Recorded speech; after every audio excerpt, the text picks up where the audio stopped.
Boa noite, que bom estarmos juntos nesta noite, que bom que você está aqui para mais uma noite, a penúltima noite, né? Quinta-feira já, semana passou rapidamente e que bom estarmos juntos mais uma noite. Deus seja louvado pela tua vida e por estarmos juntos aqui para estudarmos mais uma vez a palavra de Deus. Eu cumprimento aqueles que estão nos acompanhando também pela internet. Seja muito bem-vindo para esse momento do estudo da Palavra de Deus. Deus seja louvado também pela tua vida. Você colocou o seu pedido aqui, sim ou não? Já colocamos o nosso pedido, já trouxemos as nossas ofertas. E amanhã é a última oportunidade que você vai ter para estar colocando o seu pedido. Porque depois eu vou levar, as ofertas ficam aqui para esta igreja, mas eu levo os seus pedidos. Então, amanhã é a última oportunidade e você tem aí, você pode colocar, é livre amanhã, o que você quiser. Você pode colocar o seu pedido, você pode, enfim, eu não sei se você já teve o seu pedido atendido, mas eu já tive o meu pedido atendido, amém? Pode colocar aí, isso. O meu pedido, e eu creio que é o maior milagre que pode acontecer durante essa semana. Você não diz um amém ou não? Amém. Eu sempre oro a Deus durante a semana ou antes de iniciar a semana, para que Deus envie as pessoas que precisam ouvir da verdade do Evangelho. Então, durante essa semana, Ele realizou o maior milagre e a resposta a essas orações. Sabe por quê? Porque eu considero esse o maior milagre. Você estar aqui. Você estar aqui. Porque você podia estar no aconchego do seu lar, de repente debaixo de uma coberta, não está muito frio assim também, né? Mas assistindo talvez uma TV, uma Netflix, enfim, usando a internet, comendo alguma coisinha, mas pela graça de Deus você está aqui. Então, esse para mim é o maior milagre que pode acontecer durante essa semana, tá bom? Queridos, hoje é o dia de você entregar o seu papelzinho, porque amanhã nós vamos abrir o presente. Quantos vieram desde domingo? Levante a mão. Ok? Desde segunda, tem alguns que vieram desde segunda, então você vai ter que vir amanhã. E se você está nos acompanhando pela internet, que você acompanhou todos os dias, você pode ganhar o presente se você conseguir comprovar aí que você assistiu, de repente o pessoal estava vendo ali, mas você pode vir amanhã para pegar o seu presente, tá bom? Se você assistiu, mas amanhã é o dia de nós abrirmos o presente aqui. Então o que você precisa fazer? Hoje, no final, você vai me entregar o controle, porque eu preciso saber quantos vieram. Então você me entrega no finalzinho, você me entrega esse controlezinho, a qual o pessoal da recepção deu um ok ali. Tudo bem? Tudo certo? Maravilha. Combinado, sim ou não? Sim. Gosto da participação de vocês. Sim ou não? Sim. Maravilha. Então no final você me entrega. Mas pastor Rafael, eu trabalhei 3 anos ali com os gaúchos e aprendi uma coisa. Tudo que tem que falar, a gente tem que falar. E eu preciso fazer uma reclamação aqui para você. Infelizmente o pastor disse eu não está aqui, mas vou fazer para você, depois você passa para ele, eu vou fazer para ele. Mas, infelizmente, eu vou fazer isso publicamente. Tá? Vocês nos receberam muito bem, e eu agradeço isso. Fui muito bem tratado, ganhei até um pãozinho hoje, bênção, mas eu tenho uma reclamação para fazer aqui. Infelizmente, tem uma coisa que aconteceu aqui que eu não gostei, e eu preciso falar para vocês. Mas pastor, por que falar na frente? Porque a gente precisa aprender algumas coisas. Eu aprendi com os gaúchos que tem que falar, eu tenho que falar. Então me perdoe, pastor Rafael, mas eu vou ter que falar. É o seguinte, queridos, tem alguns aí falando que eu sou parecido com o Jim Carrey.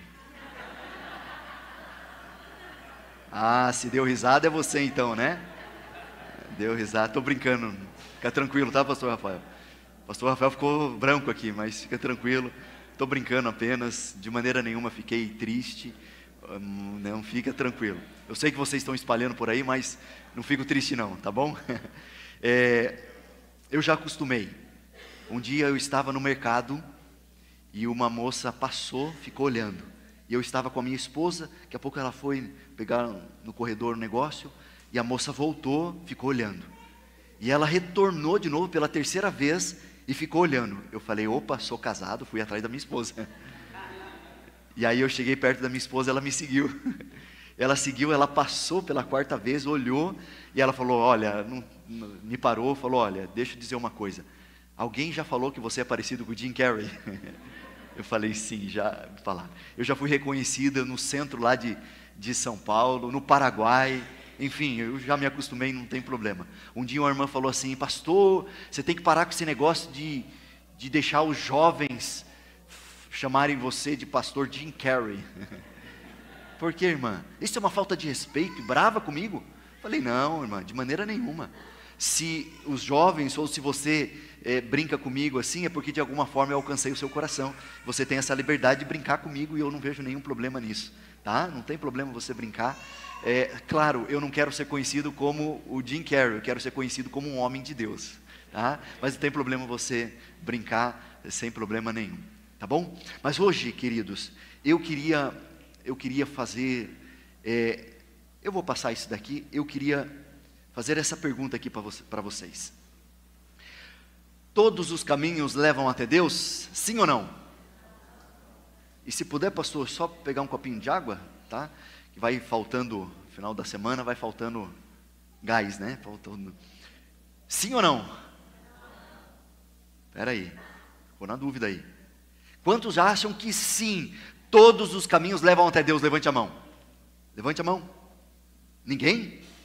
Eu estou levantando a minha mão. Eu acho que sim. Só eu? Quantos acham que não? Nem todos os caminhos levam até Deus? Levante a mão. E se eu disser para você que você está errado, que sim, todos os caminhos levam até Deus, o que você me diria? Me prove, né? Me prove, vou provar para você. Cuidado em querer defender, isso é coisa de Satanás. Satanás usou uma meia-verdade para enganar Adão e Eva. Às vezes a gente utiliza uma meia-verdade, mas não é a verdade toda. Talvez para defender algo que a gente queira, mas talvez essa não é o argumento. Talvez seja o argumento errado. Então eu vou explicar para vocês. A palavra de Deus diz que todos, quer sejam bons, quer sejam maus, eles vão ter que comparecer diante do tribunal de Deus. Então, nesse sentido, essa pergunta, a resposta é sim, todos os caminhos levam até Deus. Mas claro, vocês estão certos, a resposta seria sim e não, né? Eu só para brincar um pouquinho e mexer com vocês, mas vocês estão certos também, porque a partir do tribunal de Deus, uns vão para a direita, outros vão para a esquerda, e nem todos os caminhos levam até Deus nesse sentido. Então cuidado em querer defender a sua, não, porque não é placa de religião, não é uma religião, não, todos os caminhos vão levar diante de Deus, diante do julgamento ali, diante do juízo, mas uns vão para a direita, outros vão para a esquerda. Agora, como saber o caminho certo? Nesse dia do juízo, qual vai ser o momento ali, como estar do lado direito ou do lado esquerdo, como está? Existem muitas religiões hoje, milhares de religiões no nosso mundo, no nosso país, e qual delas está correta? O livro do Apocalipse nos revela um povo, um movimento, um povo que faz parte de um movimento, a qual ele está irado, ele não está bravo com todas as igrejas, ele não está irado contra todas as igrejas, ele está irado com um grupo específico, uma igreja específica. Então nesta noite nós vamos ver o povo de Deus para os últimos dias da história deste mundo, e eu espero que você faça parte desse povo, amém por isso? Então abra sua Bíblia no livro do Apocalipse, capítulo 12, voltemos lá no livro do Apocalipse, capítulo 12, Apocalipse, capítulo 12, nós vamos ler a partir do verso 1, Apocalipse, capítulo 12, a partir do verso 1, mas antes eu gostaria que você fechasse seus olhos, curvasse aí a sua fronte, e abrisse o seu coração, a sua mente, para nós orarmos pedindo a bênção de Deus para entender mais uma vez a sua palavra. Então feche seus olhos e vamos orar neste momento. Soberano Deus e eterno Pai, estamos mais uma vez aqui diante da tua presença. Como repetimos todas as noites, nós não queremos ouvir nenhum pastor, nenhum homem, não queremos ouvir ideologias ou pensamentos humanos, nós queremos ouvir a tua voz através da tua palavra. Nós entendemos que no primeiro dia, nós entendemos que aqui no livro do Apocalipse estão reveladas coisas profundas que saem da sua mente. Então, mais uma vez, na história desta igreja, do teu povo, que a tua palavra seja viva, eficaz e transformadora na vida do teu povo. Então abra a nossa mente, abra o nosso coração. Hoje nós vamos ver o povo de Deus para os últimos dias da história deste mundo e a característica desse povo. Então nos dê a tua sabedoria, o poder do alto para fazermos a tua vontade. Te pedimos tudo isso nos méritos de Cristo Jesus. Amém e amém. Capítulo 12, o verso 1 diz assim: viu-se grande sinal no céu, a saber, uma mulher vestida do sol, com a lua debaixo dos pés, e uma coroa de 12 estrelas na cabeça. Para um pouquinho por aqui, e olha aqui na tela, está vendo ali? Mulher representa a igreja, representa o povo de Deus, representa a igreja verdadeira. E o sol representa a glória de Deus, e a lua reflete a luz do sol, reflete a glória de Deus. Então representa o sistema de sacrifícios do Antigo Testamento. Eu não sei se você se lembra, quando você estuda o Antigo Testamento ali, o povo hebreu, eles tinham o costume de levar o sacrifício para o santuário. Então você pecava, imagina, você pecava, você falhou, você errou, o que você tinha que fazer? Hoje a gente pede perdão para Deus, se ajoelha, se arrepende, mas naquela época você pegava o cordeiro, sem mancha, sem mácula, você pegava o cordeiro, impunha as mãos sobre ele e transferia simbolicamente os seus pecados para o cordeiro.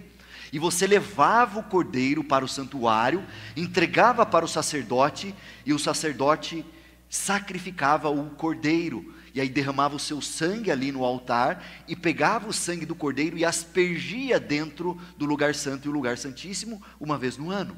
Então isso acontecia diariamente, era o perdão dos pecados do povo. Então transferia o seu pecado para o cordeiro simbolicamente transferia também através do sangue para o santuário, e uma vez no ano acontecia o dia do Yom Kippur, que era o dia do juízo, era a purificação do santuário, uma vez no ano.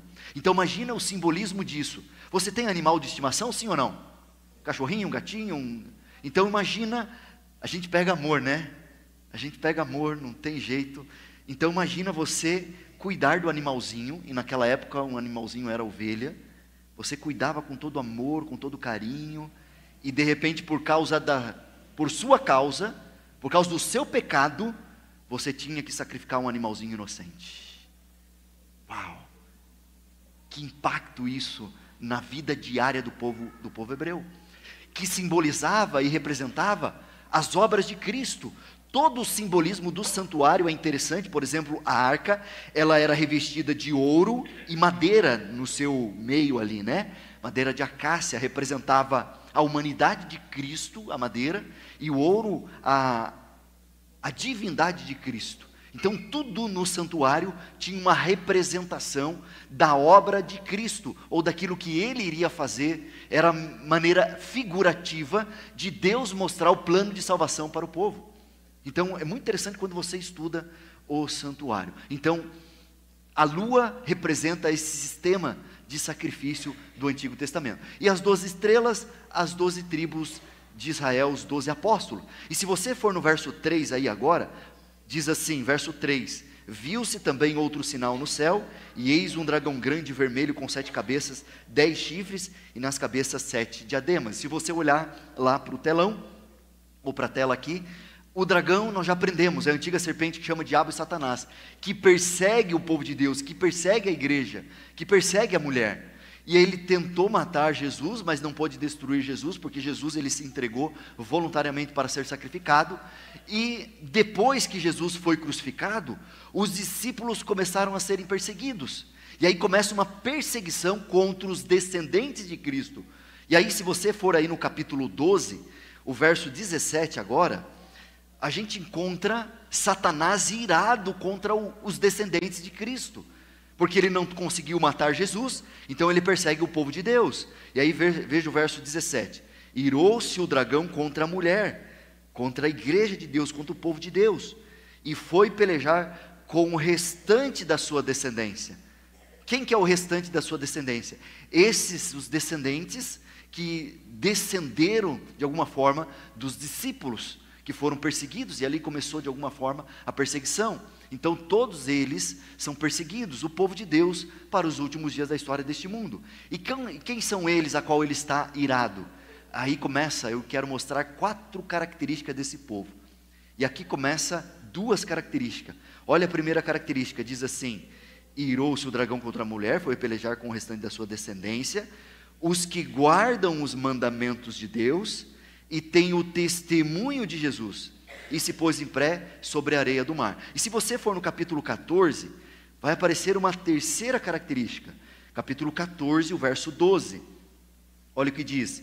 Diz assim: aqui está a perseverança dos santos, os que guardam os mandamentos de Deus. Então repete uma característica: e tem a fé em Jesus.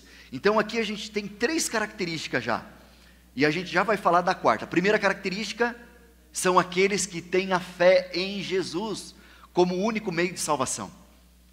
A primeira característica do povo de Deus para os últimos dias da história deste mundo é que tem fé em Jesus como o único meio de salvação.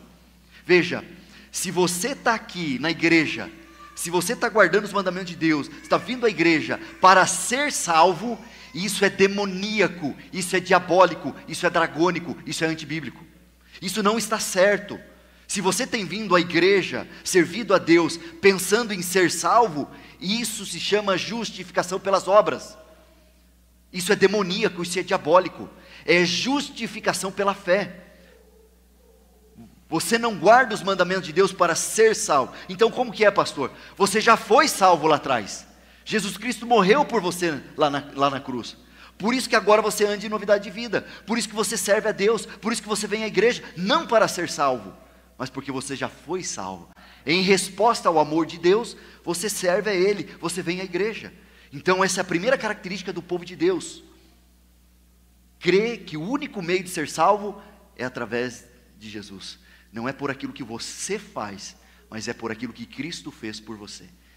É a fé em Jesus, unicamente. Você é justificado não pelas suas obras, mas pelos méritos de Cristo.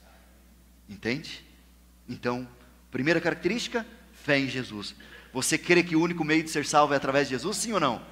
Você faz parte do povo de Deus. Segunda característica que nós lemos aí, eu vou colocar aqui para ficar mais claro, é guarda os mandamentos de Deus. Todos os mandamentos de Deus, inclusive o sábado, que nós falamos ontem, que é o ataque de Satanás contra esse dia, contra o sábado, porque é a expressão máxima da minha e da sua adoração. Então Satanás não está perseguindo qualquer povo, mas está perseguindo aqueles que têm a fé em Jesus como único meio de salvação, e aqueles que guardam os mandamentos de Deus, inclusive o sábado. E eu não vou tomar tempo, porque nós falamos bastante isso ontem, mas vamos para a terceira característica.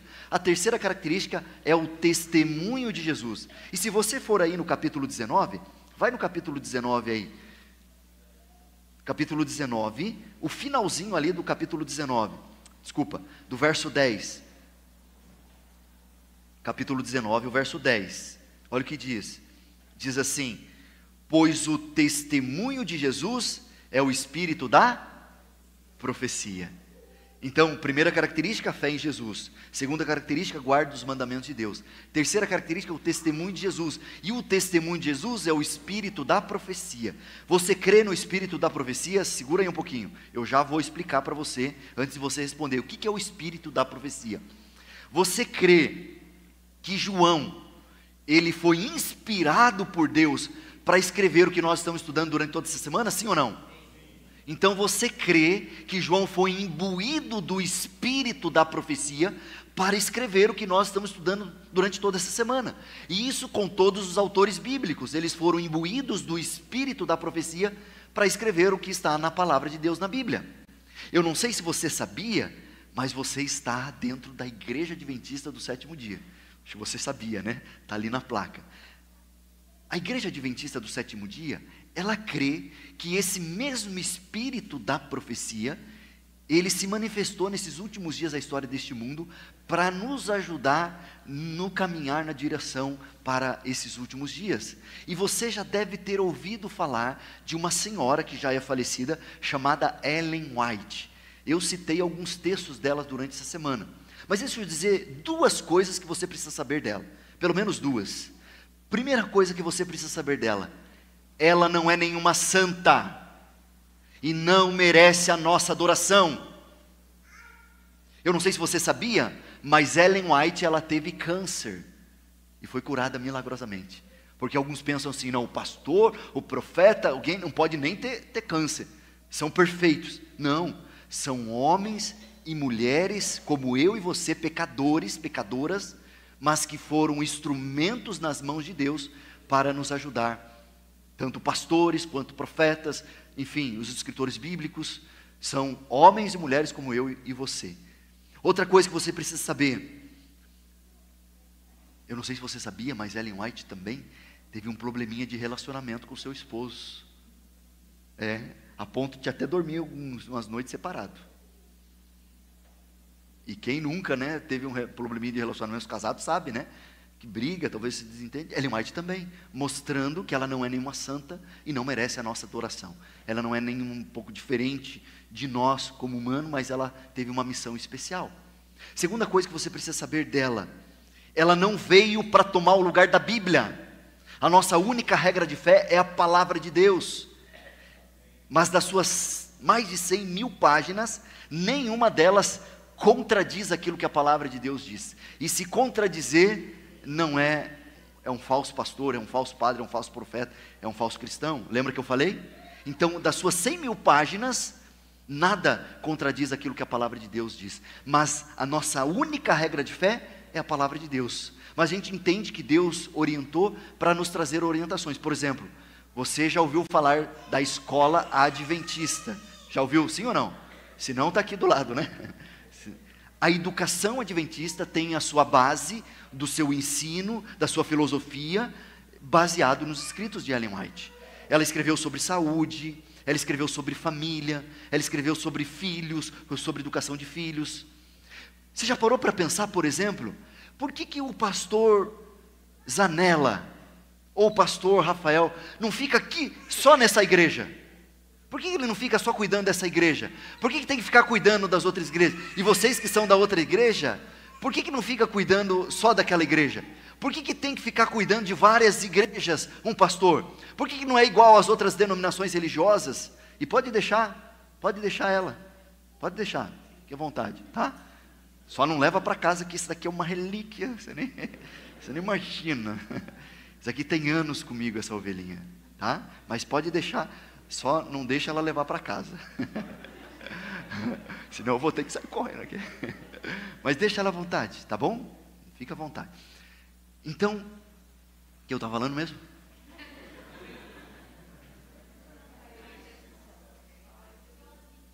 Ah, sim. Por que o pastor Rafael não fica só cuidando aqui dessa igreja? Outras denominações religiosas têm um pastor só para ficar na igreja. Orientações de Ellen White. Ellen White diz assim: a partir do momento que a igreja e os seus membros começarem a depender do pastor, ela está fadada ao fracasso, ela vai ruir, porque a igreja não pode depender do seu pastor, ela não pode, ela tem que trabalhar sozinha, sem a dependência do pastor, porque às vezes a gente se acomoda, né? O pastor está aí, não, a gente se acomoda. É a orientação de Ellen White, e nunca você vai ver, alguns momentos, né, vai ter pastor cuidando de várias igrejas. Então, orientação de Ellen White. Enfim, alguns pensam que Ellen White que é a fundadora da igreja adventista. Não é. Ela é uma das pioneiras. E vou explicar rapidamente, porque você vai entender, porque tem a ver com a quarta característica, ok? Então, nos anos de 1820, um camarada chamado Guilherme Miller, ele começou a estudar os livros de Daniel e Apocalipse, lá nos Estados Unidos. Ele era um fazendeiro e começou a estudar por conta própria, e ele descobriu a maior profecia de tempo de toda a Bíblia, que está lá em Daniel 8, verso 14, que diz lá: até 2.300 tardes e manhãs, e o santuário será purificado. E ele começou a estudar sobre essa profecia, e ele descobriu o seguinte: ele descobriu o início dessa profecia e o final dessa profecia. E ele falou: o santuário é a terra, é aqui. Naquela época a interpretação era essa: o santuário é a terra, Jesus vai voltar para purificar a terra, Jesus vai voltar para nos buscar. E ele começou a pregar sobre isso. Imagina você descobrir a data da volta do Senhor Jesus. Senhor estudou na Bíblia e descobriu, falou: peraí, Jesus vai voltar nessa data. E eles começaram a pregar. Começou a pregar e houve um grande revivamento em todo os Estados Unidos. Só que existia mais de 60 pessoas no mundo inteiro estudando o mesmo tema, estudando e chegando à mesma conclusão que ele. Só que nos Estados Unidos teve essa repercussão. Mas Deus revelou esta verdade para várias outras pessoas. Cuidado com alguns que se levantam na igreja dizendo assim: eu tenho uma verdade. Deus não revela uma verdade para uma pessoa, Ele revela para o seu povo, para várias pessoas. Então cuidado. E foi feito esse grande movimento de pregação.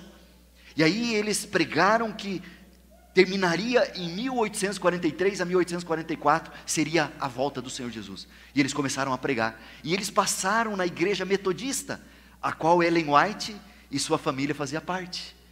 E ele pregou, Guilherme Miller pregou para eles lá, e ela falou assim, eles falaram: peraí, está certo, está correto, está na palavra de Deus.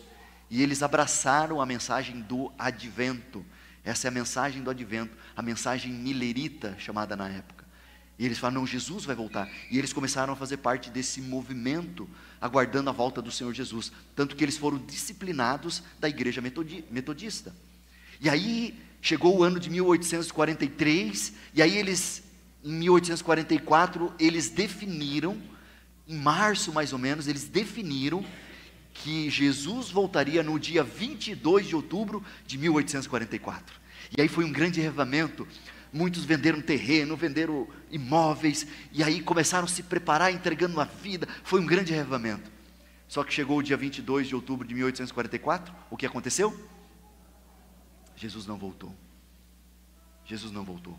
Se você der um Google aí, você vai perceber que dia 22 de outubro de 1844 é considerado na história o dia do grande desapontamento. Foi um grande desapontamento. Imagina você aguardar a volta do Senhor Jesus e Jesus não voltar. Foi uma grande decepção. Só que presta atenção, olha aqui para mim.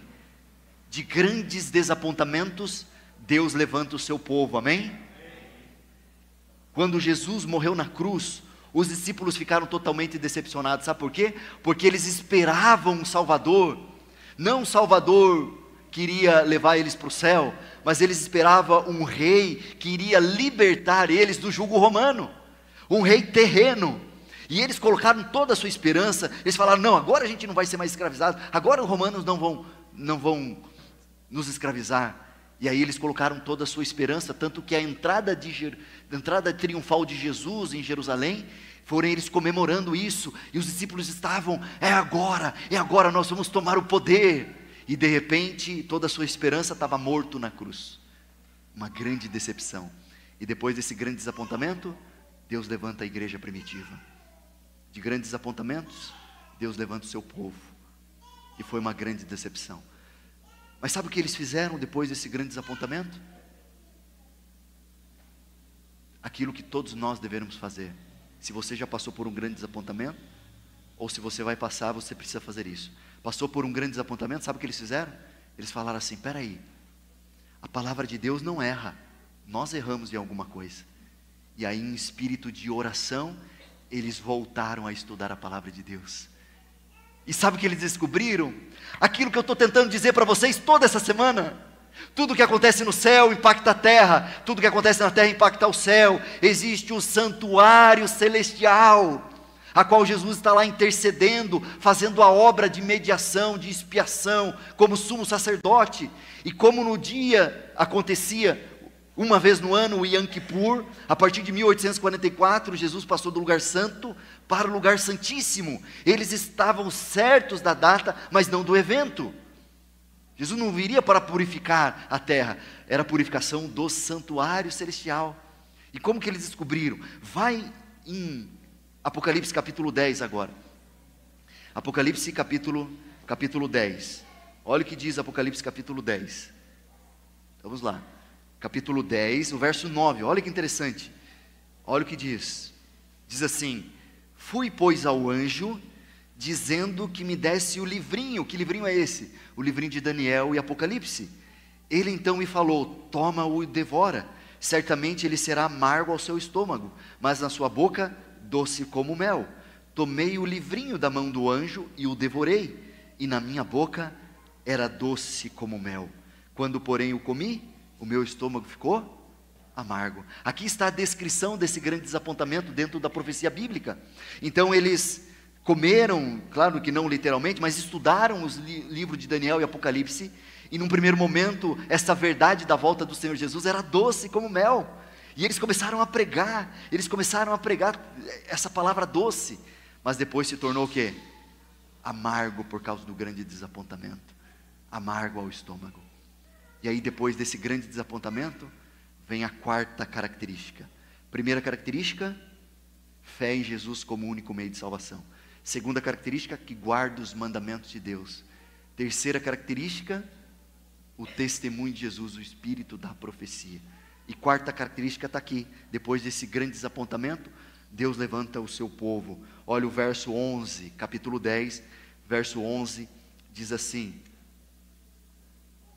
é necessário, então me disseram, é necessário que ainda profetizes a respeito de muitos povos, nações, línguas e reis. Veja, queridos, essa é a quarta característica. Não é um movimento de um povo local, é um movimento mundial que alcança todos os povos, nações, tribos, línguas e reis, profetizando sobre a verdade do Evangelho, pregando o Evangelho eterno. Não é um movimento que acontece só em Florianópolis, não é um movimento que acontece só em Santa Catarina, só no Rio Grande do Sul, só no Brasil, não. É um movimento mundial que alcança todos os povos, nações, tribos, línguas e reis. Não é um movimento local, é um movimento mundial. Agora olha aqui para mim, deixa eu dizer uma coisa para você, e você que está nos acompanhando também pela internet. Se parecer arrogância da minha parte, que isso leve você a pesquisar. Se parecer arrogância da minha parte, que isso leve você a pesquisar. Ah, o pastor Pedro disse isso, imagina, eu quero ver se é isso. Isso leve você a pesquisar, mas com todo amor, com todo carinho, com todo respeito. A única igreja que se encaixa dentro da profecia do livro do Apocalipse, a qual Satanás está irado, é a igreja adventista do sétimo dia, que tem essas quatro características, e Deus levantou dentro da profecia bíblica. Nós somos o povo de Deus, amém? Mas Deus não é exclusivo nosso. Deus não é exclusivo nosso. Deus escolheu esta igreja não para ser melhor ou pior do que as outras denominações religiosas, de maneira nenhuma. Mas Deus levantou essa igreja dentro da profecia bíblica para restaurar a verdade que está sendo pisada por terra. Não é para ser uma igreja que tem um clube de desbravador forte, embora seja isso importante. Não é uma igreja que tem um louvor legal, porque tem outras denominações que têm melhores do que nós. Não é uma igreja que tem que ajudar somente os pobres, ou o foco é não, porque tem outras denominações que fazem isso melhor do que nós. É para a gente fazer isso sim, mas ela foi levantada por Deus dentro da profecia bíblica para restaurar a verdade que está sendo pisada por terra, como eu disse ontem. Nós somos o povo de Deus, mas Deus não é exclusivo nosso. Deus tem o seu povo espalhado por todas as outras denominações religiosas, mas Deus escolheu esta igreja. E agora deixa eu falar para você que é membro da igreja adventista. Olha aqui para mim, e eu já vou falar para você que ainda não é membro. Eu já vou falar para você, mas me permita falar para você que não é membro da igreja, que é membro da igreja adventista. Para você que é membro agora, Olha aqui para mim. Dá o óculos aqui para me olhar bem. Talvez você seja apenas membro da igreja adventista do sétimo dia, mas talvez você não faça parte do povo de Deus para os últimos dias da história deste mundo. Forte isso, né? Forte isso. Porque se você só crê que Jesus é o único meio de salvação, e não estou menosprezando isso, crê nos mandamentos de Deus e guarda os mandamentos de Deus, crê no espírito da profecia e pontua sua vida de acordo com a vontade de Deus, mas não prega o evangelho eterno, você é apenas um membro da igreja, e membro de igreja, todas as outras denominações estão cheias. Você é apenas um membro se você faz isso. Você não faz parte do povo de Deus para os últimos dias da história deste mundo.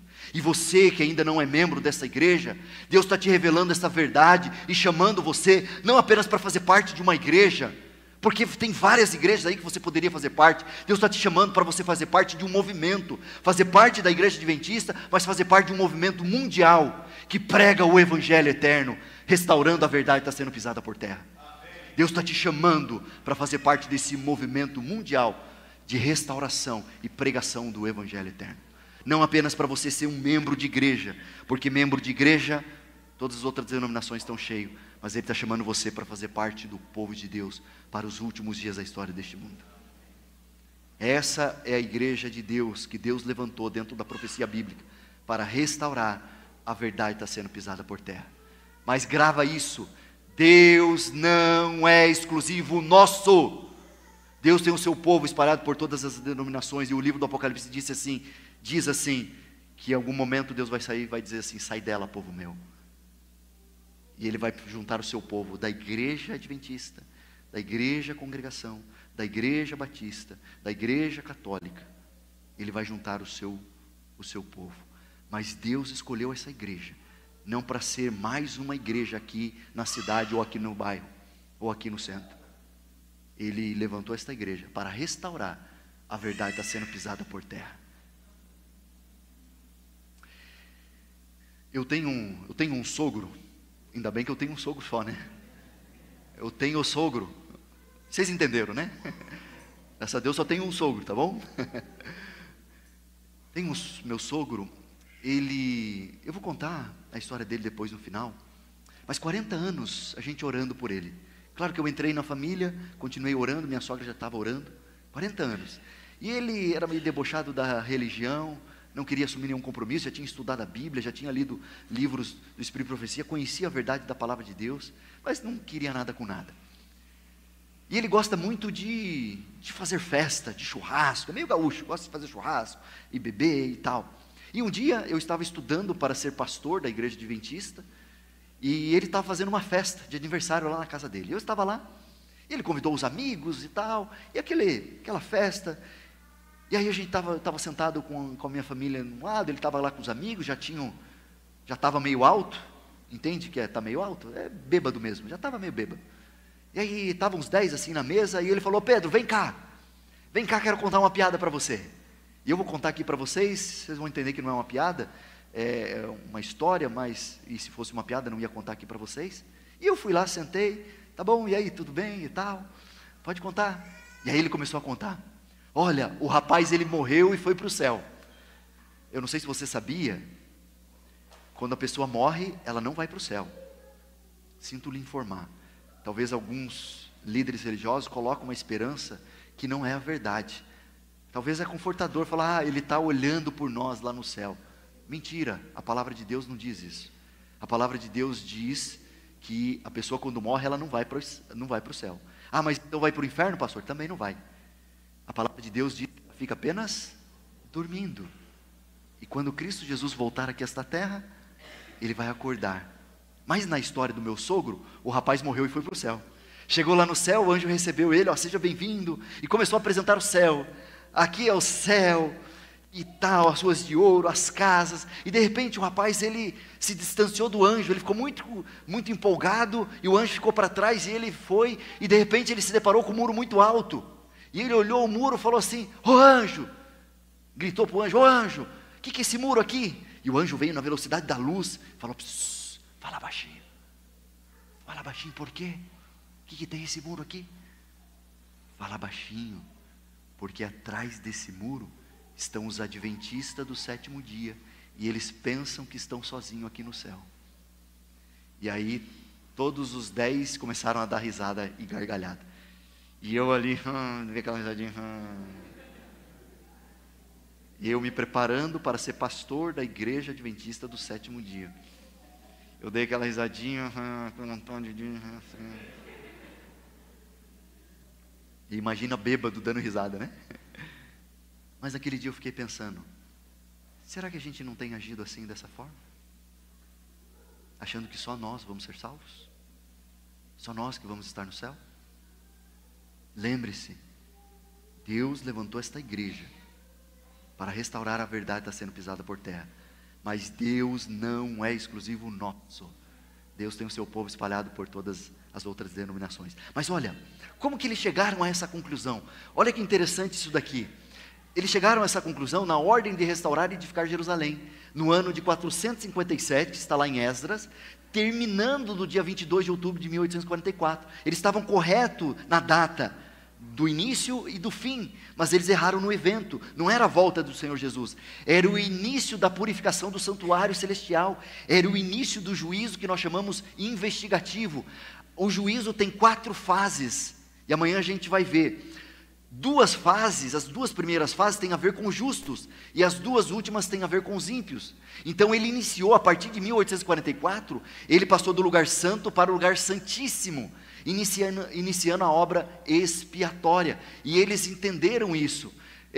Eu não sei se você já conhece essa profecia. Se você não conhece, procura aí o pastor, procura aí o ancião, para eles explicarem isso aqui para você. A data que aconteceu ali, o início, 457, terminando em 1844, a gente não vai dar para ver todos os detalhes, mas tem um batismo de Jesus nessa profecia, tem a morte de Jesus na profecia, tudo profetizado ali dentro desses 2.300 anos. Isso é maravilhoso. Então procure conhecer sobre isso, não vai dar tempo de nós vermos isso. Então, o dia da expiação passava do lugar santo para o lugar santíssimo, era o sacrifício diário, e aí uma vez no ano era o dia do Yom Kippur, era a expiação e purificação do santuário. Então Jesus passou do lugar santo para o lugar santíssimo, e ele está agora fazendo o que lá? Ele começou a abrir os livros. Vai aí em Daniel, abra aí em Daniel, para a gente finalizar. Daniel, capítulo 7, Daniel capítulo 7, olha que interessante. O que Jesus está fazendo? Ou Daniel capítulo 7, nós vamos ler o verso 10. Mas olha esse texto aqui enquanto você abre. Eclesiastes diz o seguinte: porque Deus há de trazer a juízo todas as obras, até as que estão escondidas, quer sejam boas. Poxa, vai trazer as obras boas que estão escondidas. Poxa, muita bondade que eu fiz que ninguém viu. Poxa, ajudei muita gente já. Então, beleza, vai trazer essas obras, tô legal. Mas vai trazer também as más. Amém ou misericórdia? As coisas más que você fez que estão escondidas, Ele vai trazer a juízo. Poxa, se fosse só as boas, beleza, mas as más também, Senhor? Não pode dar uma cobertadinha assim? Deus vai trazer a juízo todas as obras, boas e más. Amém ou misericórdia? Misericórdia, né? Quando eu via isso, eu ficava, confesso a você, ficava com medo. Poxa, todas as minhas obras, ficava com medo. Mas eu queria mostrar para você que você não precisa temer. Você não precisa temer. Daniel, capítulo 7, olha o que diz, o verso 10. Diz assim: um rio de fogo manava e saía diante dele, milhares e milhares o serviam, e miríades e miríades estavam diante dele. Assentou-se o tribunal, e se abriram o quê? Os livros. A partir de 22 de outubro de 1844, Jesus inicia a obra do juízo investigativo.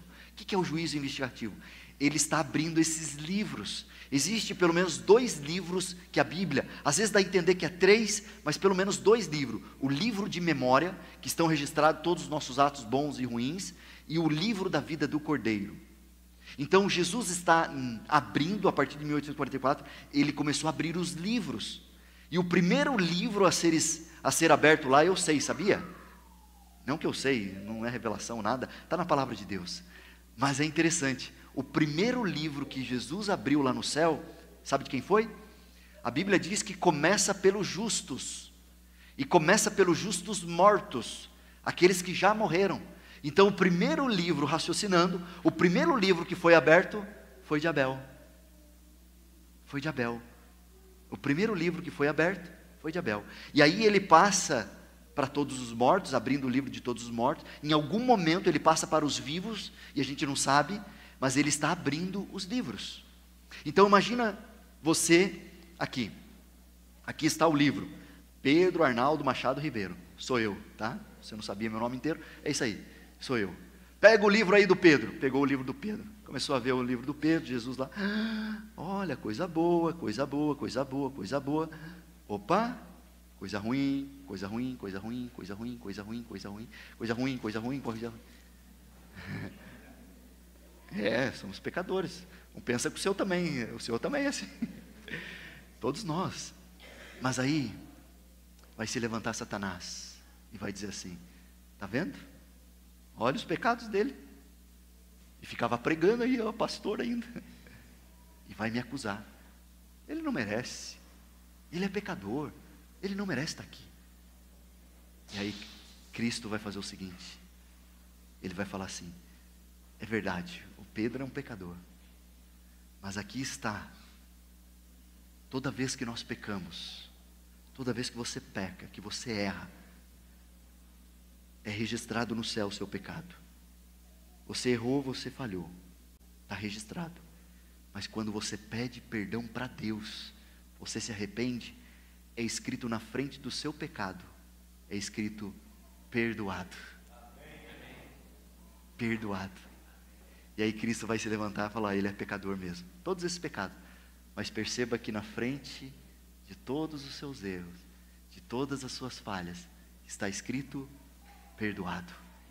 Eu justifico ele pelos meus méritos. Não é por ele, é por mim. E através do meu sangue, ele aceitou o meu sacrifício, ele aceitou o meu perdão. Então ele está justificado diante de Deus. Amém? Então você não precisa temer. Você vai errar, você vai falhar, você vai errar. Você vai pecar. O problema é que às vezes a gente não pede perdão, não se arrepende. Pecou, erra, vai de novo. Pecou, erra, vai de novo. Então Jesus está iniciando essa obra do juízo investigativo. Então você não precisa. Agora, você já parou para pensar por que Deus precisa de livros? Por que Deus precisa de livros? Por exemplo, você sabe o que aconteceu comigo no dia 17 de março do ano de 2000? É o dia do meu casamento. Só para mostrar que eu sei a data. Mas Deus sabe. Eu preciso ter as minhas anotações aqui na Bíblia, para não esquecer. Mas Deus simplesmente sabe de tudo. Por que Ele precisa de livros? Deus não precisa de livros. Os livros são para quem então? Também não é para nós. Os livros são para os anjos. Não são para nós. Por que para os anjos? Lembras que eles se rebelaram? Quando Satanás se rebelou, veio a terça parte dos anjos, mas ficou milhares de anjos que estão acompanhando o desenrolar da história deste mundo. Os livros são para os anjos. Eles não têm direito de dizer assim: não, esse daqui não pode entrar, esse não pode. Não. E Deus não precisa justificar as suas obras para eles. Não precisa, mas Ele vai fazer. Lembre que o governo, o reino de Deus, a sua base é o amor. É o amor. E só existe amor onde há confiança. Sim ou não? Quando você confia. Agora só existe confiança e amor quando você tem evidências. Os livros são as evidências do porquê Deus está levando eu e você para o céu. Eu e você para o céu. Mostrando que nós aceitamos o sacrifício dele. Ele não precisa fazer isso, mas Ele vai fazer. Agora, vamos para os últimos 2 textos. Tá bom? Vai lá. Apocalipse 13, e aí nós finalizamos. Apocalipse 13, o verso 8. Enquanto você vai abrindo, eu vou lendo, tá bom? Apocalipse 13, verso 8 diz assim: e adorá-la-ão a todos os que habitam sobre a terra, aqueles cujos nomes não foram escritos no livro da vida do Cordeiro, que foi morto desde a fundação do mundo. Esses que adoraram a besta, esses que adoraram o dragão, esses não tiveram seu nome escrito no livro da vida do Cordeiro. Agora, se você for no capítulo 21, o verso 27, capítulo 21, verso 27, diz assim, falando da cidade santa da Nova Jerusalém, diz assim: nela nunca, jamais penetrará coisa alguma contaminada, nem o que pratica abominação, mas somente os inscritos no livro da vida do Cordeiro. Então, os que aceitaram Satanás ou adorar Satanás, esses não tiveram seu nome escrito no livro da vida do Cordeiro. E aqueles que estão no céu, aqueles que vão para o céu, são somente aqueles que têm o seu nome escrito no livro da vida do Cordeiro. Agora, como ter o nome escrito no livro da vida do Cordeiro? É livro da vida de quem? Livro da vida de quem? Quem que é o dono do livro? O Cordeiro, Jesus. Então tem que ficar do lado do Cordeiro. Você tem que entregar totalmente a sua vida ao Cordeiro, sem reserva. E a única forma que nós cremos que você pode fazer isso, entregar a sua vida totalmente ao Senhor, a única forma é através do batismo. Antes, você não entrega a sua vida completamente ao Senhor. Não entrega. É como se no dia do batismo você desse uma carta de autorização para Deus, dizendo para Deus: eu estou entregando a minha vida ao Senhor, como o Senhor entregou a vida por mim, eu estou entregando. E aí, a partir desse momento, o Espírito Santo começa a atuar de forma poderosa na sua vida. Antes ele direciona para a palavra de Deus, ele te direciona para você tomar essa decisão, mas ele não tem a sua autorização para tocar plenamente a sua vida. Alguns dizem assim para mim: ah, pastor, eu sou muito irado com a minha esposa, eu brigo muito em casa, no trabalho, eu sou pavio curto, eu tenho que ajustar essa coisa, esse negócio aqui, porque senão eu vou batizar e vou desonrar o nome da igreja, então eu vou melhorar esse negócio e para depois eu me batizar. Não vai acontecer. Não vai melhorar. Sinto dizer, não vai melhorar. Porque Deus não tem autorização para tocar plenamente a tua vida. É a partir do batismo que você dá uma carta de autorização, entregando totalmente a sua vida ao Senhor. E a partir do batismo, Deus toca o teu caráter, a tua vida, e transforma a gente por inteiro. Antes ele não tem essa autorização. Por isso que a gente crê que a única forma de ter o seu nome escrito no livro da vida do Cordeiro é através do batismo. É essa entrega total, sem reserva. Que é você nesta noite dizer assim para Deus: eu quero fazer parte do povo de Deus para os últimos dias da história deste mundo. Eu quero adorar o único Deus verdadeiro. E eu quero ter o meu nome escrito no livro da vida do Cordeiro. E eu quero entregar a minha vida totalmente ao Cordeiro. Eu disse para vocês do meu sogro, né? Meu sogro, 40 anos, a gente orando por ele. Claro que quando eu entrei na família, minha sogra já estava orando, e eu entrei empolgado, falei: vou converter esse meu sogro aí. E comecei a orar por ele também, e orando, e sempre que tinha oportunidade. E aí eu fui fazer teologia, e aí quando eu comecei o curso de teologia, ele falou: Pedro, quando você se formar, você vai me batizar. E eu fiquei feliz, imagina, gosto muito do meu sogro, e eu fiquei muito feliz. E aí chegou o dia da minha formatura, e aí eu falei: e aí, Celso, estou formado, e aí? Ele falou: não, vou fazer o seguinte, eu vou esperar o Rafinha, que era o meu filho, tinha 6 anos, eu vou esperar o Rafinha se formar, ele queria fazer teologia também, vou esperar o Rafinha se formar, aí eu vou me batizar. Falei: você está enrolando, e realmente ele estava enrolando. Ele estava enrolando, e foi passando o tempo, a gente tentava de uma forma,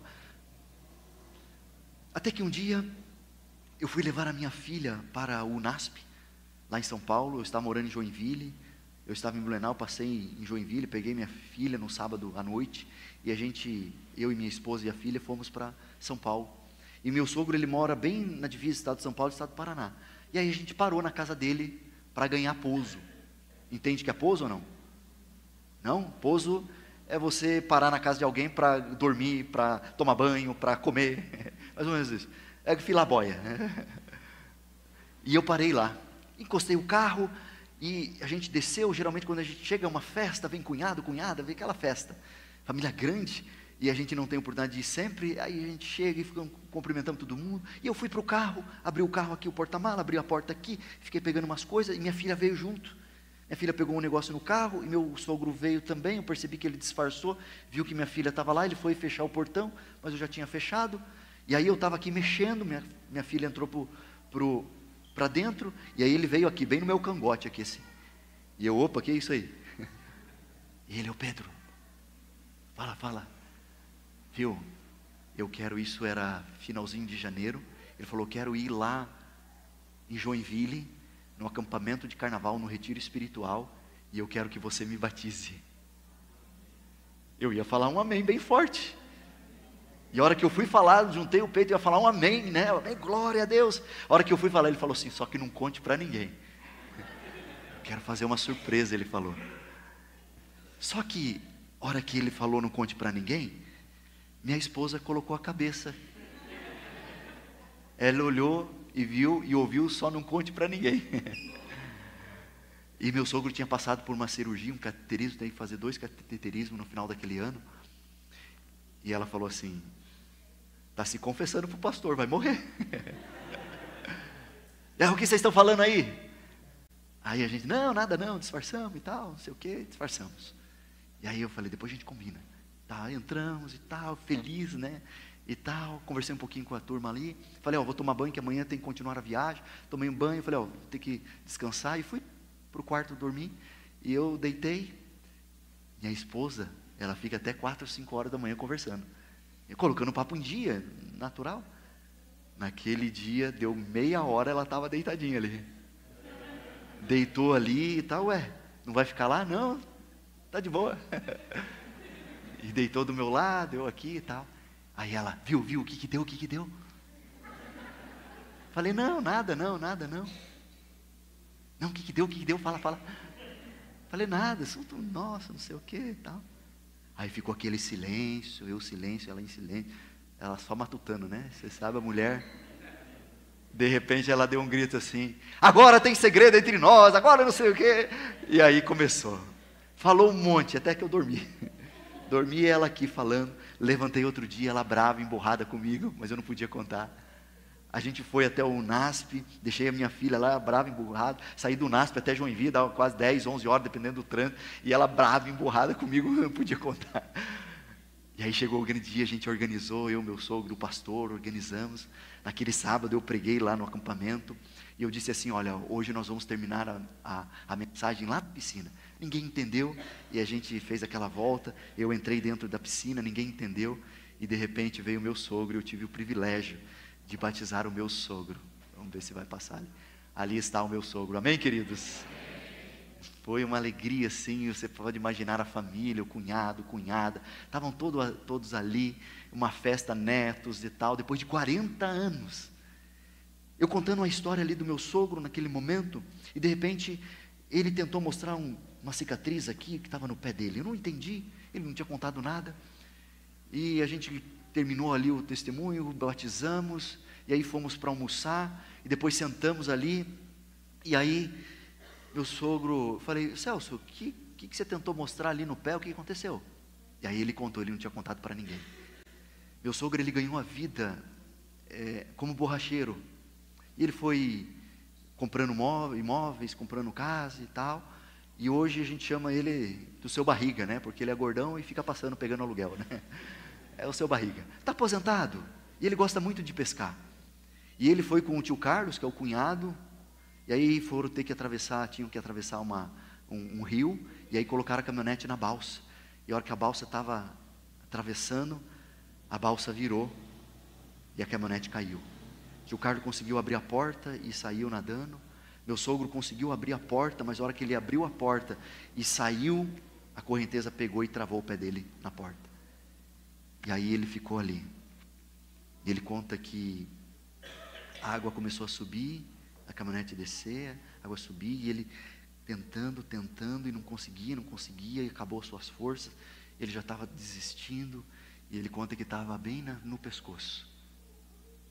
Quando estava no pescoço, ele fez uma oração a Deus. Ele falou assim, se o Senhor me livrar dessa, eu vou entregar minha vida completamente ao Senhor, eu vou ser batizado.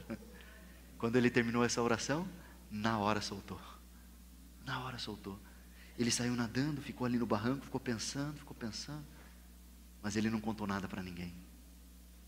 Ele não contou nada para ninguém. E aí isso foi no meio do ano antes. Aí no final do ano, ele teve 2 infartos, quase morreu, teve que fazer 2 cateterismos. E aí naquele final de ano ele se recuperou. E aí em janeiro, finalzinho de janeiro, ele procurou para ser batizado. Será que eu estou falando para alguém aqui que está esperando estar num leito de enfermidade, com a corda no pescoço, com a água no pescoço, para entregar a sua vida a Cristo Jesus? Para entregar totalmente a sua vida a Cristo Jesus? Meu sogro se batizou e voltou para a nossa cidade lá. Ele tem um barracão que ele aluga. Ele chamou todos os jovens da igreja lá, fez uma social junto com eles. E ele falava assim: 40 anos eu perdi, podendo fazer parte do povo de Deus, ajudar na missão, no cumprimento da missão, na pregação do Evangelho. 40 anos. Você vai esperar até quando? Que é nesta noite você dizer para Deus assim: eu quero ter o meu nome escrito no livro da vida do Cordeiro. Eu quero fazer parte desse movimento mundial de pregação do Evangelho eterno. Eu não quero fazer parte apenas da igreja adventista. Quero fazer parte da igreja adventista, mas quero fazer parte desse movimento mundial, restaurando a verdade que está sendo pisada por terra. Quer você ter o seu nome escrito no livro da vida do Cordeiro? Nós vamos mais uma noite ouvir uma música especial. E eu queria que você entregasse a sua vida a Cristo. Ali estão algumas fotos. E eu queria que você entregasse totalmente, sem reserva, ao Cordeiro de Deus. E eu queria convidar você, talvez você que não é membro da igreja adventista, você que tem ouvido as mensagens, nós temos orado por você, está aqui no nosso coração. Aqui está o seu nome. Mas se você tem esse desejo, hoje eu não quero que você venha aqui à frente. Eu quero que você fique aí no seu lugar. Se você quer entregar a sua vida totalmente ao Senhor, através do batismo, ou através da sua entrega total, eu queria que você fizesse uma oração. Você que não é membro da igreja adventista, fizesse uma oração aí onde você está, entregando a sua vida. E se Deus tocar o seu coração, falando assim: não, eu quero fazer parte do povo de Deus para os últimos dias da história deste mundo. Se Deus tocar o seu coração, eu queria que ao final da música, você se colocasse de pé onde você está. Eu quero fazer uma oração especial por você. Mas hoje é no final, que a música vai tocar o seu coração, você vai orar. Mas eu não queria que você olhasse para a cantora. Eu queria que você fechasse os seus olhos e pensasse em tudo aquilo que eu falei. Você que talvez está afastado dos caminhos do Senhor, Deus está te convidando para fazer parte do povo de Deus. Não apenas parte de uma igreja, mas fazer parte desse movimento. Ouça essa música especial. Feche os seus olhos, curva a sua fronte, ore a Deus. Você que é membro da igreja também, talvez você não tenha pregado o Evangelho, talvez você tenha vindo à igreja, só vem à igreja, talvez você seja apenas um membro da igreja. Faça a sua oração também. Fala: Senhor, não quero ser um membro da igreja, eu quero fazer parte do teu povo, me usa para pregar o Evangelho. E se você tem esse desejo também de entregar, faça essa oração. Mas você não vai ficar de pé. Você não vai ficar de pé. Sabe o que você vai fazer? Se você decidiu ser um missionário, pregar o Evangelho eterno, ao final da música, alguém que não é adventista vai se levantar. E eu gostaria que você se levantasse e ficasse do lado dessa pessoa. Talvez é seu amigo, talvez sua amiga. E se você não conhece, mas está de pé do seu lado, fica de pé junto. É você dizendo assim para Deus: eu quero ser usado por Ti. Eu quero ajudar outros a conhecer a verdade do Evangelho. E eu estou aqui junto com essa pessoa. Então ouça essa música especial. e ora a Deus. Feche os seus olhos.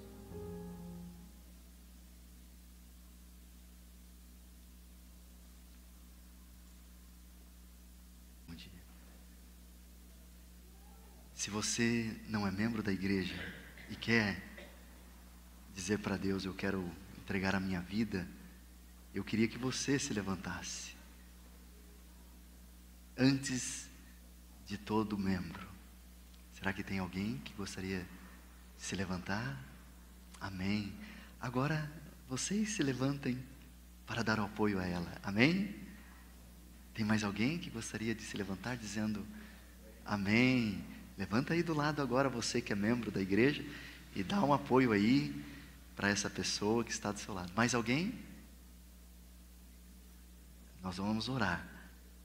Tem mais alguém? Então tá bom. Eu queria dar um presente para vocês dois. É um presente simples, mas é de coração.